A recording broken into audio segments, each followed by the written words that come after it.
changing. We're flying high, creating a complaint-free world. No more, no more complaining. People, their lives are changing. We're flying high, creating a complaint-free world. No more, no more. All right, we're going to continue talking about values, as I said just a moment ago. We talked about it yesterday and about knowing our values. And I invited you all to sit down and write your values out. And your values should be 3 to 5 things. It shouldn't be everything, you know. I value peanut M&Ms over plain M&Ms, which is true, but that's not a high priority value. And think of the term value. We value certain paintings. We value certain types of information. We value certain characteristics in people. That means that there are other things that we do not value, and we're able to identify what those things are. So yesterday, after we got off, which I encouraged everyone to take 5 minutes, 10 minutes, an hour a day, and write out what it is that you value, because your values are going to control and drive your life. I invite you to do that. And what I wanted to point out today and to talk about today is that your values are not optional.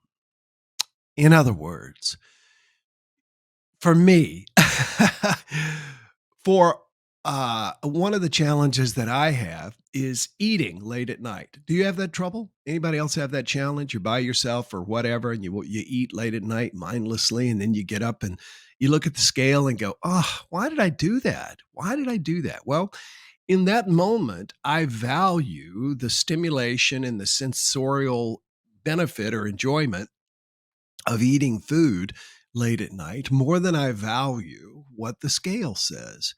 So you already are living out your values. Do you understand that? If you are experiencing uh, great physical health, you probably value great physical health. I was talking with someone last night she's my age, and she does yoga a lot and very fit. And yet there are a lot of people our age who same age, but look very different and their bodies move very differently simply because they value relaxation or they value not getting hot and sweaty more than they do being in shape. So your values are already acting upon your life. If you look around your life and see what is being reflected back to you, it is a reflection of your unconscious, in many cases, values. This is why I wanted you to become conscious of your values. When I write out that, one of my values is to have happy and harmonious relationships with my family, coworkers, partner, etc., then that reminds me that in moments of stressful situations, etc., when two people are maybe tired or irritable and things could go anywhere, then I remember my value and am able to act upon my value. I'm already many times though, in the past, my value 20, 30 years ago was to be right. It was to be the smartest person in the room and it was to be right. And so I would always work to make sure that I was right. That is what I valued. Now, that is definitely in conflict with having happy and harmonious relationships with your family, coworkers, etc. So, although I would say I wanted happy and harmonious relationships, I could see the struggle and the stress in other people's faces when I would sit down and try and have a meeting with them or something like that, because I always had to be the smart guy in the room. And what I had to realize was that was my value, being the smart guy in the room. And then as Dr. Phil says, how's that working for you? How is that working for you? Is it showing up and creating the life that you say that you want? So step number 1 is writing out what our values are, what we think our values are. And I have 5. And I'm not going to go through them all. I've already touched on a couple. It shouldn't be difficult for you to understand, what mine would be. Um, Inner peace, happy and harmonious relationship with myself, happy and harmonious relationship with others, making enough money to enjoy the lifestyle that I want, a fit, firm, and flexible body. I'm about to say them all. And then what's the fifth one? Doesn't matter. The point is, I have put those in my notepad on my phone and pinned it to the top so that the first thing I do every morning is to read them, just to remind myself. It takes less than 15 seconds.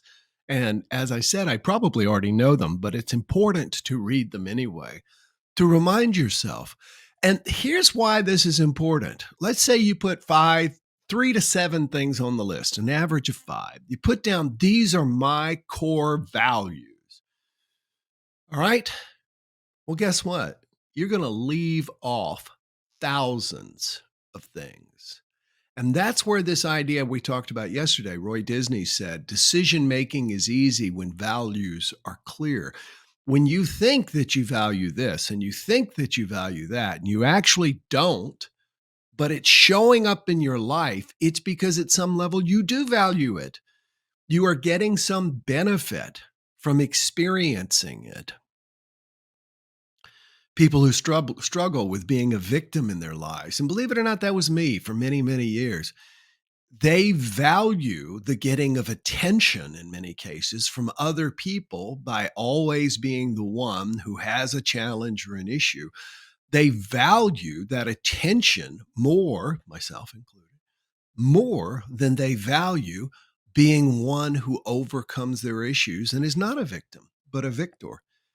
And so it takes a while to become, if we become aware of, if we look at our lives and how things are showing up financially, relationships, health, etc., anything having to do with inner peace, hobbies, when we look at those things in our lives and how they're showing up, what we need to do is not to sit around and to curse what we see, but to realize that it is our values that are bringing them to us, rather. Does that make sense?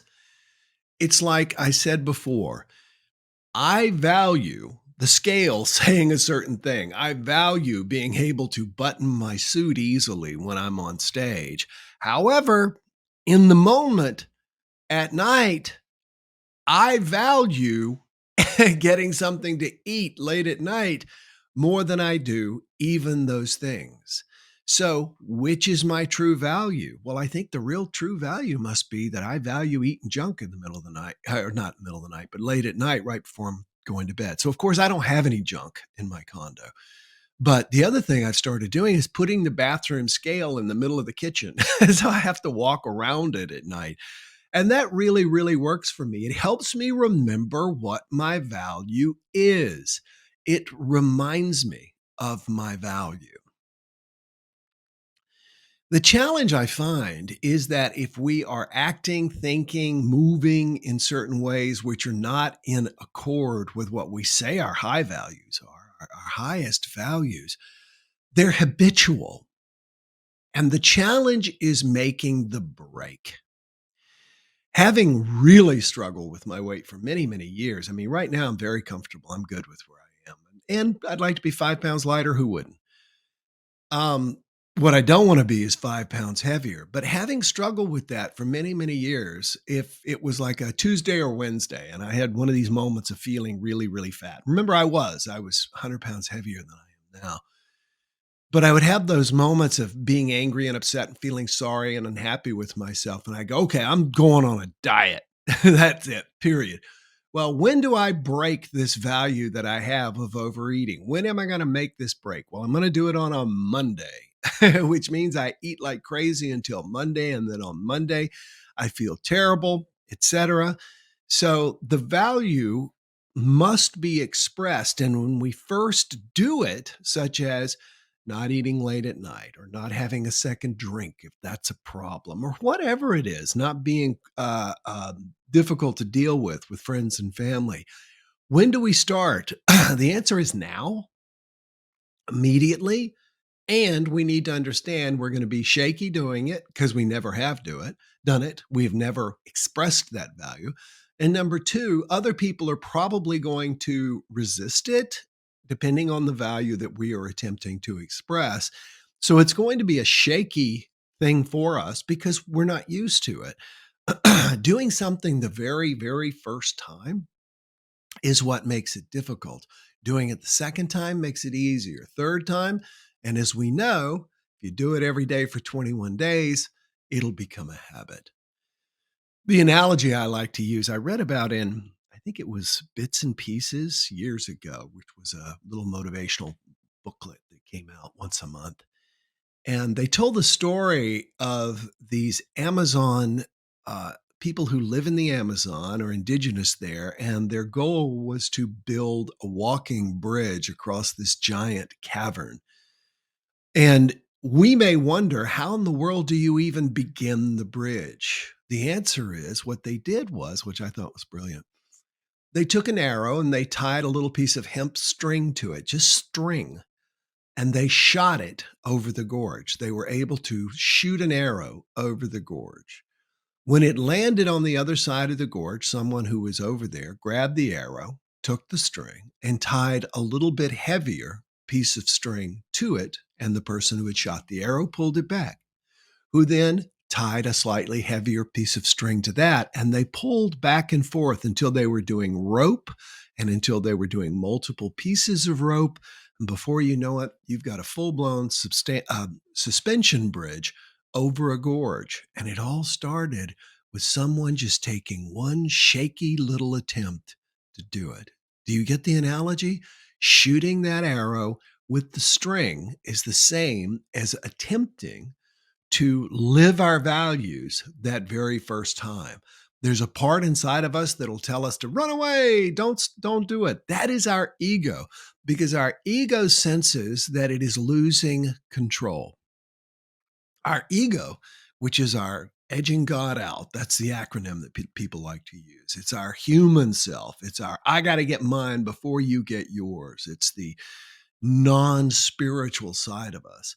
That ego side of us does not care if we're happy or not. That ego side of us cares whether or not it controls us, and it wants to control us. So if controlling us is getting us caught in the loop, which I was in for so many times, of walking into the kitchen and loading up with something. I mean, you can even overeat on vegan food. And so I would overeat and then getting up in the morning. And then this is the funny part. My ego, right? Which is the thing that told me, go in the kitchen, go get some food. Come on, man, go eat. It's late at night. You need some comfort food, etc. Is the very same one that when I got on the scale the next morning, the same ego who told me to do it would say, come on, Will, where's your control? What is wrong with you? Why do you have to do this? Look at the scale. Come on, Will, you're up 2 pounds, for crying out loud. Can't you go?